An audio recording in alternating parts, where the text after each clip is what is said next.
Apostólico y profético. ¿Por qué apostólico y profético? Porque nos hemos acostumbrado a ir a la iglesia. Muchos de nosotros venimos de la iglesia católica, donde íbamos los domingos y cantábamos algunas canciones. Siempre les cuento a mis hijos algunas canciones que me gustaban, y me gustaba ir a la iglesia. No entendía mucho, pero me gustaba ir y escuchar al sacerdote y cantar algunas canciones. Pero tenemos esa imagen de iglesia, ese ritual de iglesia de decir nos vemos el domingo en la iglesia. Y el concepto de una iglesia apostólica y profética derriba ese argumento de que venimos el domingo a la iglesia. Venimos el domingo al Centro Cristiano Austral, que es un edificio que se podría llamar de cualquier cosa, pero ir a la iglesia significa irnos a nosotros mismos, porque la iglesia, ¿quiénes somos? Cristo, cuando vino a acercar su reino, vino a edificar su iglesia, pero no está hablando de un edificio, usted esto lo sabe, un edificio de material, sino un edificio espiritual. Él está construyendo dentro de nosotros su reino. Lo que Él vino a edificar es una iglesia, pero espiritual, una iglesia que somos nosotros mismos. Entonces nosotros tendríamos que decir, yo el domingo voy porque yo soy iglesia y me reúno con mis hermanos en el templo.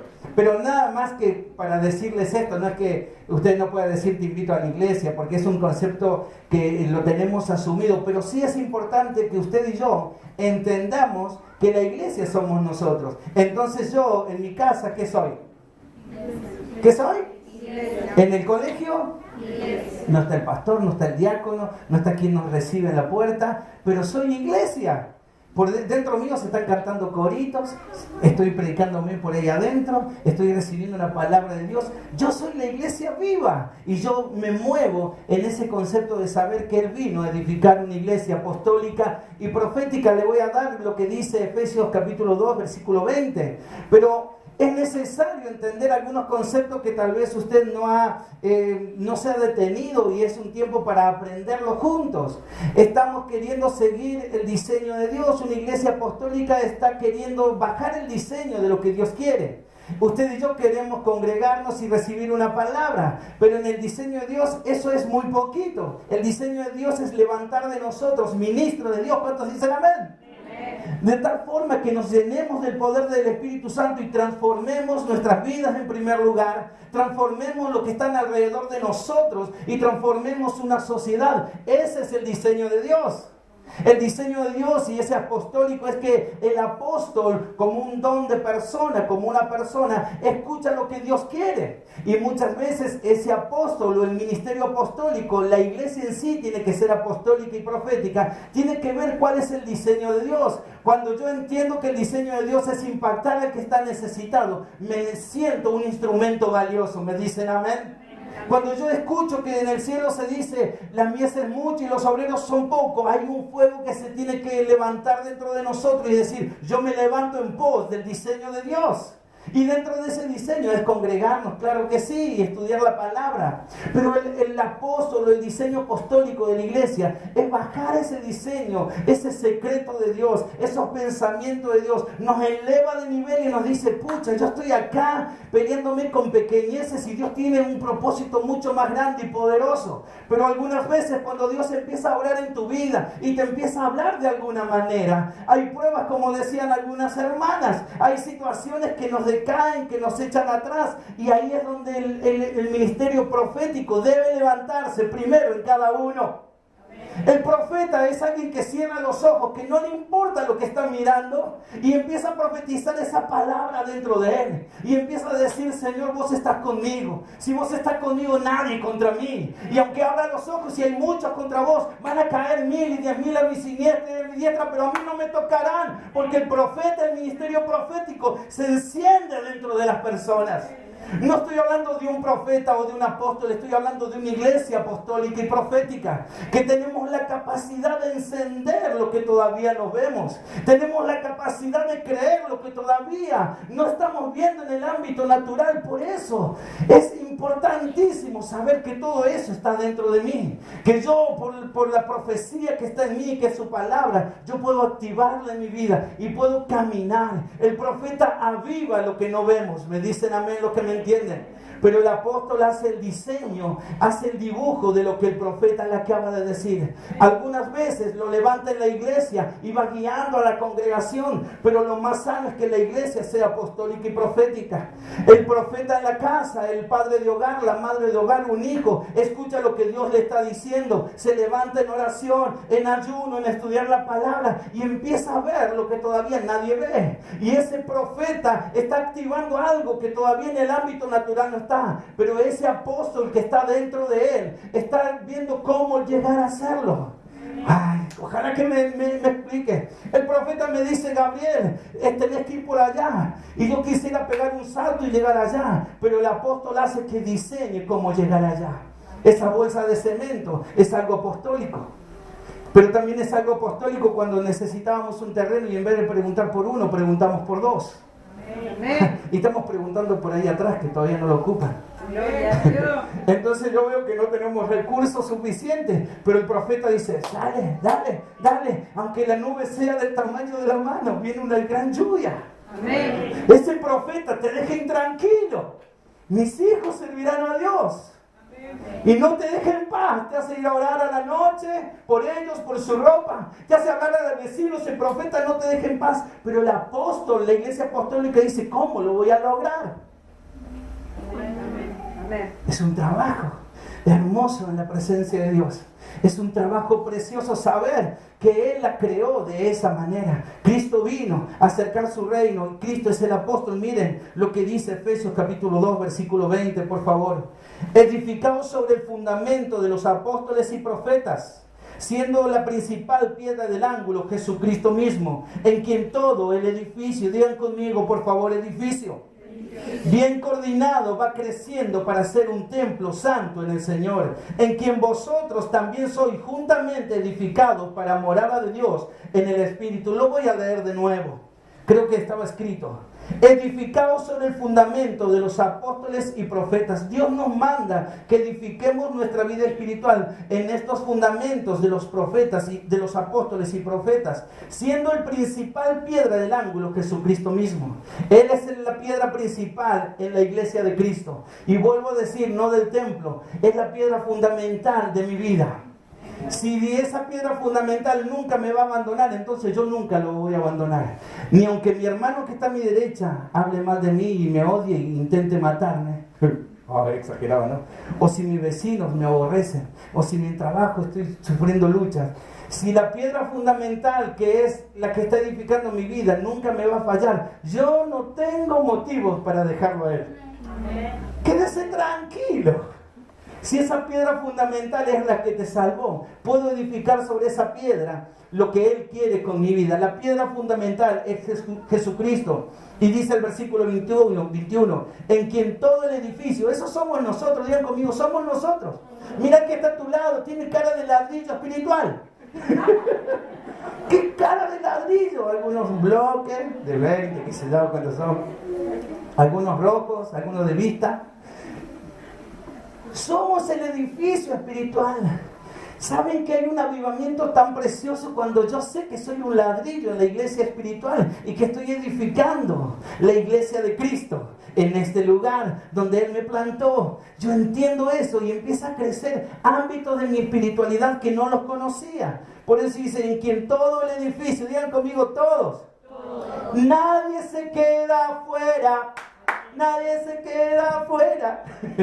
Todos, no tengo lugar, nunca cuentan conmigo. No se trata de eso. Todo el edificio tiene algo para edificar la iglesia de Cristo. Hay una mirada tuya que puede tocar el corazón de alguien. Hay un favor que podés hacer algo que lo vas a edificar a alguien. Hay una presencia tuya, una visita tuya, una palabra tuya, un abrazo tuyo, algo tuyo, un pequeño regalo, algo que va a edificar la vida de alguien más. Todo el edificio crece. Amén. Aleluya. En quien todo el edificio va coordinado, no como un monstruo así y todo, va coordinado, va creciendo, dice, para ser un templo santo en el Señor, unidad en el Señor, en quien vosotros también sois juntamente edificados para morada de Dios en el Espíritu. Ay, me quedaría con ese texto, tengo un montón, pero no quiero hoy tomarme mucho tiempo para predicar, hágame acordar cuando vaya 30 minutos. Miren lo que dice aquí, precioso. En quien vosotros también sois juntamente edificados para morada de Dios en el Espíritu. Cuando yo me dejo edificar por Dios, estoy siendo una morada para Dios. Estoy siendo una habitación para Dios. Alguien que pone su vida al servicio de Dios para edificar la iglesia se transforma en alguien que era muy simple como cualquier ser humano, pero que es extraordinariamente distinto porque en él habita Jesucristo. Se transforma en un templo de Dios.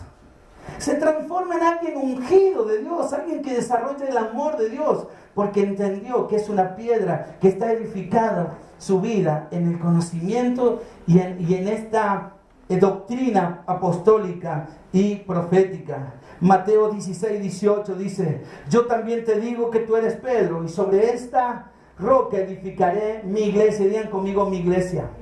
Te dije lo que era el diseño apostólico y evangelístico, simplemente una introducción, pero quiero decirte y dejar bien en claro para vos y para mí también, que la iglesia es una idea de Dios. Y cuando Jesús le pregunta: ¿quién dicen que yo soy? Algunos dicen, les contestaban los apóstoles, que eres Elías o alguno de los profetas, pero ¿y ustedes qué dicen que soy yo? Y dice Pedro animándose: tú eres el Cristo, el Hijo del Dios viviente.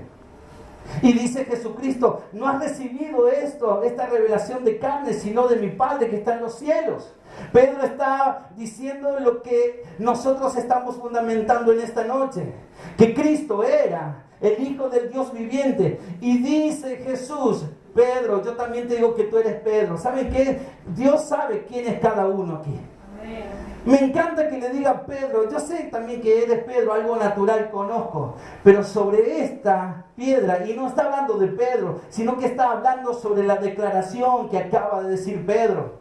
Los católicos, no voy a hablar nada de otras religiones, la iglesia católica cree que Pedro es el primer papa, y cuando Jesús le dice: sobre esta piedra edificaré mi iglesia, cree que está hablando de un papado, que sobre Pedro mismo iba a edificar la iglesia.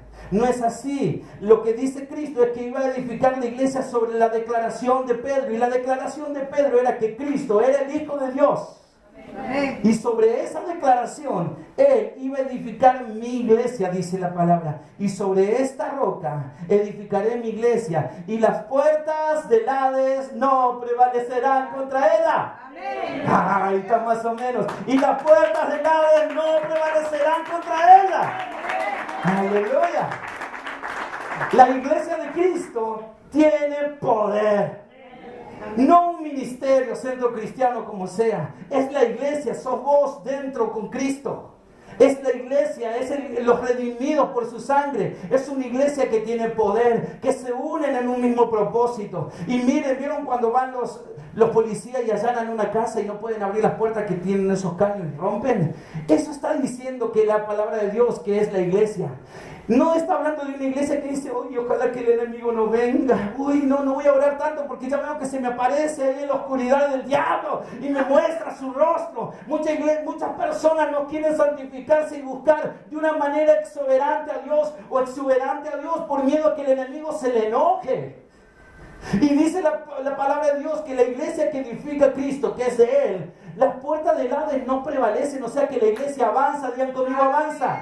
Aleluya. Y las puertas del infierno no tienen el aguante para soportar uno de ustedes o yo que avance a rescatar a las personas para el reino de Dios. Aleluya. Vamos a parar. Cada puerta que se pone el enemigo para que no avances en tu vida personal, aplástala. Aplástala dentro tuyo. Rompe esas puertas. En tu familia rompe esas puertas. Dios te dará la profecía para ver cómo lo haces. Te dará el don apostólico para saber que no vas a quedar en mitad de camino, que lo que Dios te ha prometido lo vas a lograr.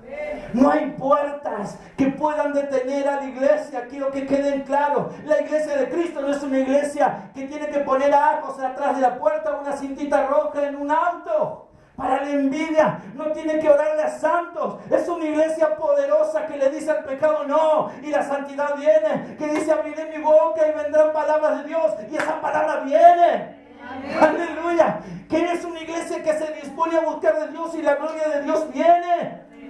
Amén. Es una iglesia poderosa. No tenemos que ser los evangélicos pobrecitos. Ay, no, Dios.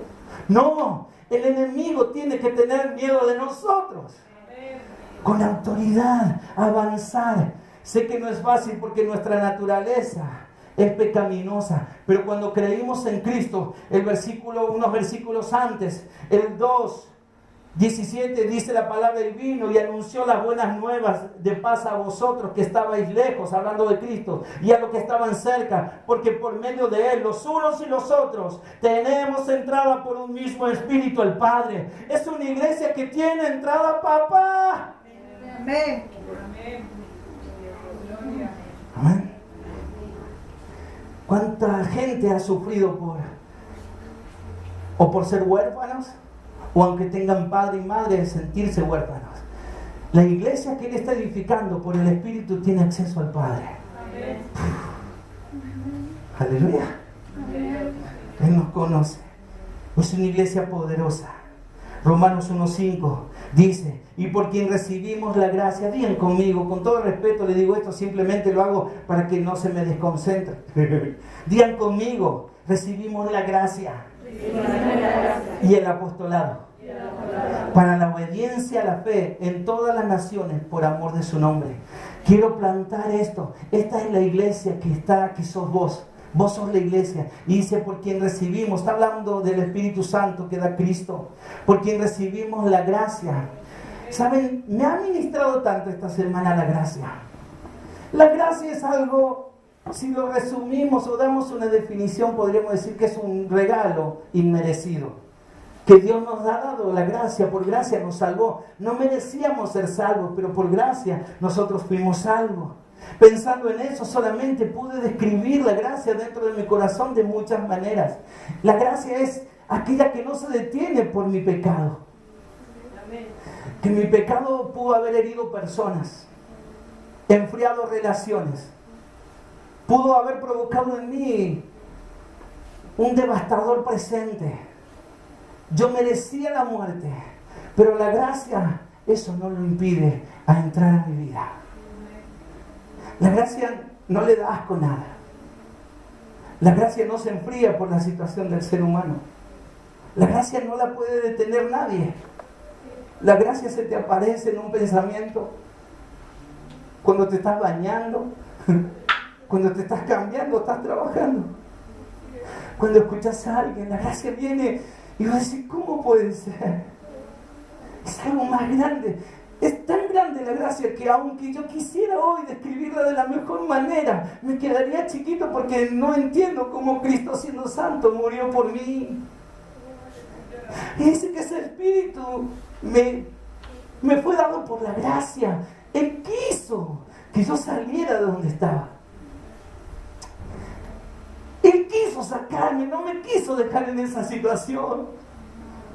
La gracia. Es como que la gracia fue atraída por la condición de mi vida. Te hablo de mi vida como la del ser humano. Y esa gracia reveló su amor. La gracia no la merecíamos. La gracia hizo que se revelara en mi corazón quién era Jesús. Un miércoles en la otra iglesia madre, sin entender nada, el pastor dice: ¿quién quiere recibir al Señor? No sabía que era eso. Yo pasé y sentí que mi vida cambió ahí. No que mi entorno cambió ahí, ni siquiera que yo pude ver todo lo que venía haciendo mal. Algo cambió dentro mío y esa fue la gracia. Aleluya. Y con el tiempo, como todos nosotros estamos trabajando para perfeccionarnos, pero la gracia no se detuvo conmigo, no se detuvo por vos, sino que te amó y se reveló. Bendito momento, bendita la coincidencia, dice la canción, que nos encontró con Él en el camino. Preciosa canción también. Pero también dice: por quien recibimos la gracia, algo inmerecido, y el apostolado. Vos y yo somos salvos por gracia, pero el apostolado es ponernos los pantalones largos. Es decir, por gracia fui salvo, pero yo ahora recibo también el apostolado. Y el apostolado es visión, es trabajo, es compromiso, es poner las manos en el arado y no soltarnos, es comprometernos con una iglesia local, con una iglesia fundada para la extensión de su reino. El apóstol diseña cómo va a ganar un barrio, cómo va a ganar los vecinos. El apóstol, la iglesia apostólica diseña cómo y piensa cómo puede ganar una ciudad para él. No es locura, es un diseño apostólico. Digan amén. Y dice algo extraordinario. Yo sé que ya voy varios minutos. Ni siquiera pasé la introducción, tal vez voy a ocupar otros domingos, pero dice que recibimos la gracia y el apostolado para la obediencia de la fe. Digan conmigo, la obediencia de la fe. Si tenés que entender y si tenemos que entender qué es el apóstol o el diseño apostólico, es no obedecer a una persona. Quiero explicarme bien. Las personas les es fácil obedecer a otra persona. Los jefes dan una directiva y el empleado obedece porque si no lo rajan. Hitler daba una directiva y todos mataban a los judíos, obedecían. Aquí en Argentina vimos cómo fueron desaparecidos muchas personas porque recibieron una directiva. Y en la iglesia, religiosamente, es fácil recibir una directiva de alguien. Es ordenado, es obediencia y es sano recibir la directiva de alguien. Se necesita recibir la directiva de alguien y gloria a Dios por la obediencia a recibir esas directivas. Pero el diseño apostólico obedece a la fe. Uy, acá se pone lindo. El diseño apostólico no solamente obedece si alguien me dice podés barrer. El apóstol dice barrer y qué más. El espiritual dice, cuenta conmigo. Y el apóstol dice, ¿y esto qué más, Dios? ¿Qué más, Dios? El apóstol no obedece a una persona nada más. Es la base, porque si no podemos amar a quien vemos y obedecer a quien vemos, menos lo vamos a hacer con Dios. Dios necesita que seamos obedientes, pero el diseño apostólico me eleva y me hace ser obediente a la fe. Y la fe muchas veces es loca. La fe muchas veces es loca. El profeta, a ver cómo van a hacer descender fuego. Y los profetas de Baal se lastimaban. La fe es loca, obedecer a la fe. Y Dios le debe haber dicho, tenés que mojar el sacrificio y tener que hacer una zanja y mojar bien. Y pedí que yo baje con fuego y voy a consumir el holocausto. ¿Quién se animaría a obedecer esa orden? El profeta lo hizo. El diseño apostólico te hace ser loco. Mira con respeto a alguien y decirle, yo quiero que vos estés loca en Dios. Loca con respeto, ¿no? O loco en el espíritu. Que obedezca a la fe. La fe es la certeza de lo que se espera y la convicción de lo que no se ve. Es una locura. Por eso es que nosotros, cuando dice la Biblia que no nos unamos en yugos desiguales, está diciendo, ¿querés romperte la cabeza haciéndole entender a alguien que no va a tener la fe tuya? Bueno, anda vos. Pero Él nos cuida y nos dice, tenés que buscar a alguien que crea en lo mismo, que sea un loco como vos. El apóstol, el diseño apostólico, obedece a la fe. Mamá, papá, hombres de la iglesia, personas de esta casa. Obedecer a la fe es un desafío precioso que muchas veces te va a llevar a tener algunos desencuentros porque no tienen por qué los que están cerca tuyo de creerte.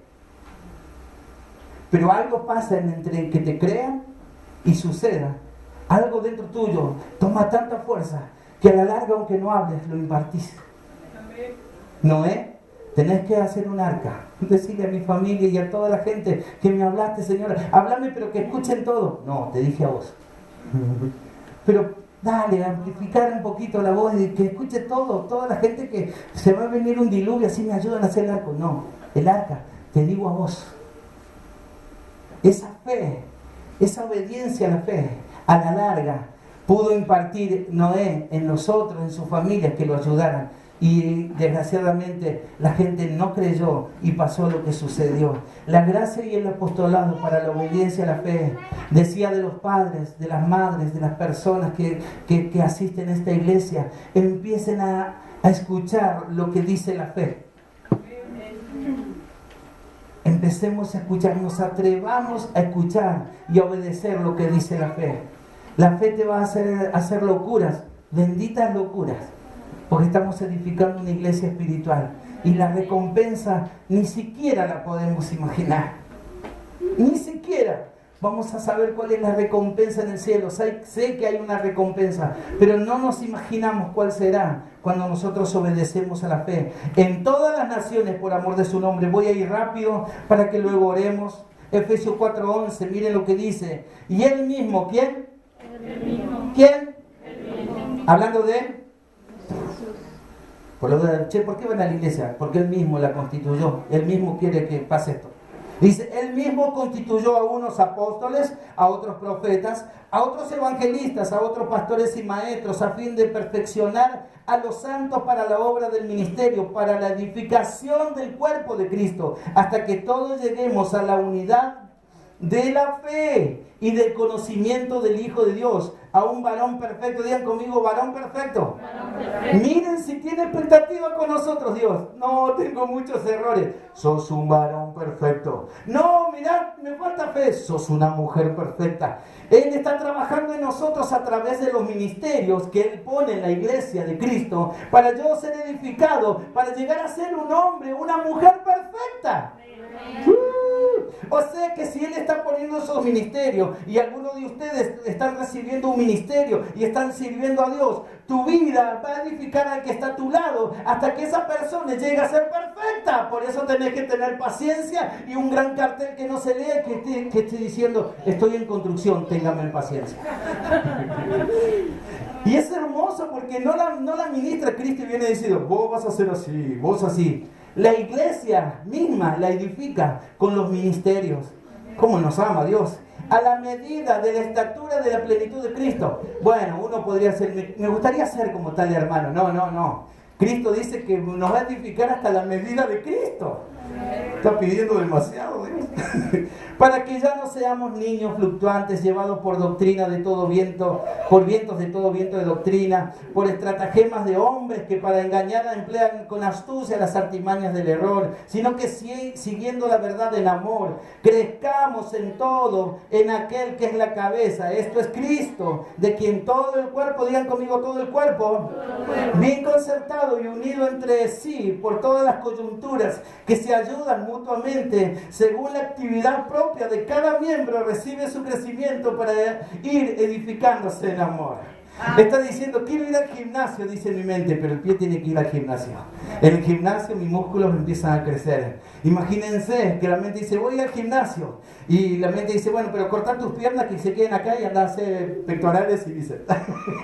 Y vos ahí cortás y dejas una parte y te vas con una parte. Estás utilizando un ejemplo tan simple, Dios, que todo el cuerpo, todos nosotros nos movemos así perfectamente para edificarnos, para llegar a ser una persona perfecta en el Espíritu. ¿Me dicen amén? Amén. La iglesia es edificada por Jesús, la edifica a través de los ministerios, como vimos ahí en 1 Corintios 12 dice, versículo 4. Ahora bien, hay diversos dones. ¿Cuántos dones hay? ¿Cuántos? Amén, quédense con eso. Hay diversos dones, pero el Espíritu es el mismo. Y hay diversidad de ministerios, pero el Señor es el mismo. Y hay diversidad de operaciones, pero Dios, que hace todas las cosas en todo, es el mismo. Pero cada uno le es dada la manifestación del Espíritu para provecho, porque a este es dada por el Espíritu. Y miren lo que dice, palabra de sabiduría. Dios le da a alguno de ustedes una palabra de sabiduría, a otros palabra de ciencia según el Espíritu mismo, a otros fe por el mismo Espíritu, y a otros dones de sanidades por el mismo Espíritu, a otro el hacer milagros, a otro profecía, a otro discernimiento de espíritus y a otros diversos géneros de lengua